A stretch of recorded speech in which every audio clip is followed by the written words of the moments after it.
What's up, you guys? How are you guys doing? It's a great day today because we're going to talk about I Love It by Kanye.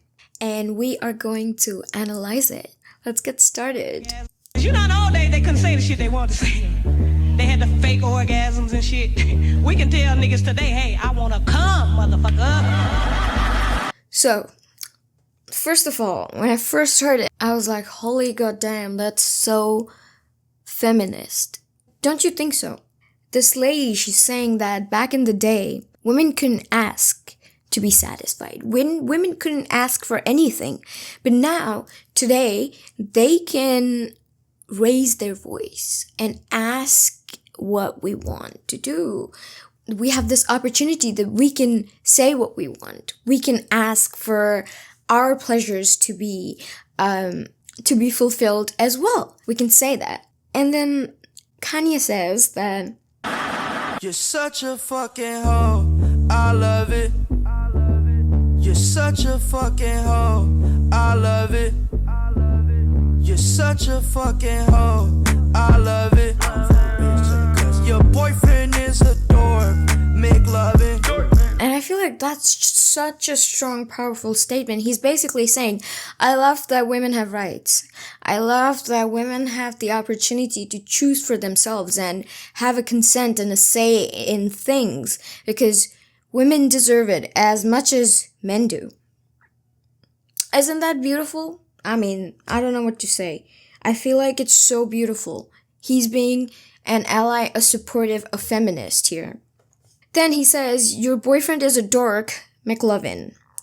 Now, I feel like this says a lot about the girl that he's talking about. I feel like the girl is a really nice girl because not only does she speak for herself, not only does she stand up for herself, she also dates a guy like McLovin. We have watched Superbad.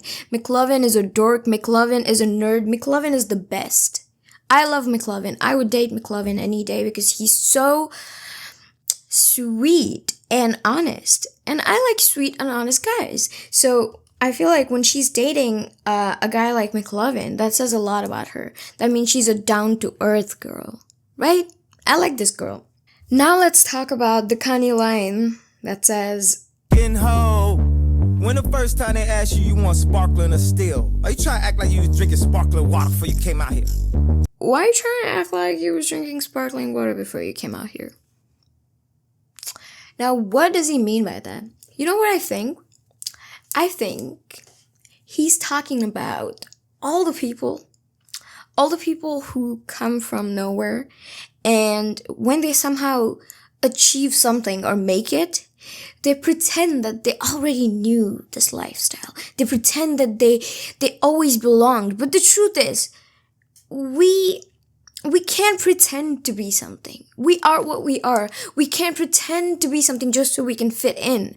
So we can't pretend like we were drinking sparkling water or we were having these experiences before coming out here because we weren't. Because we worked hard to get here. You don't have to pretend to be the same as these people who, maybe because of nepotism or money or people who were born into privilege, they got these opportunities. You don't have to act like you were like them. You don't have to act like you were born with a silver spoon. Choose and own yourself. Own yourself, own your struggle, and be what you are. Be real. Why are you trying to act like you was doing something that you weren't, And then, Such a fucking, I'm a sick fuck, I like a quick fuck. I'm a sick fuck, I like a quick fuck. I'm a sick fuck, I like a quick fuck. I'm a sick fuck, I like a quick fuck. I'm a sick fuck, I like a quick fuck. He says that he's a sick F and he likes a quick F, which also says a lot about his psyche and his mindset, where I feel like he can't hold a strong relationship, which is why he can only do like a quick F, because I feel like when it's longer than that, there's emotions involved. There's, your heart involved. There's so much, right? And then that's the line. How you start a family, the condom slipped up. How you start a family, the dash slipped up, right? And I feel like this kind of could be talking about how a lot of pregnancies that we see in these sort of like celebrity culture and rappers and the situations where a lot of it is unplanned pregnancy, right? It's like how you start a family. You don't decide, you don't discuss or plan on it. It just happens because it slipped off. You know what I mean? I feel like that is alluding to the fact that that is such a big problem. And yeah, I feel like there's not much to really analyze in this song, and I just wanted to do it like fun. Like most of what I said was just like kind of sarcastic in this video. But yeah, I just wanted to talk to you guys about how music is such a beautiful medium, and we can take from it whatever we can. Like, I can make anything deep or philosophical. You know, I read this is all that shit and I was like, oh, he's a feminist. Like, because I feel like we forget that it's our perspective that's the most important thing in this life. Because we can only always think for ourselves, and our perspective and what we see in a song, what we see in a human, what we see in Kanye. We don't know him. He's gone through so much. Maybe he's a little cuckoo. It's okay. We're all a little cuckoo. Right? So I feel like I want to extend that empathy, and I want you all to extend that empathy to each other and everyone else, because what do we know? Right? What do we know? What we know is only our perspective, and we don't know what someone else's perspective is and what led up to that perspective. You are the person you are because of the people around you, because of the education you got, because of the way you were treated by people. There's so many things.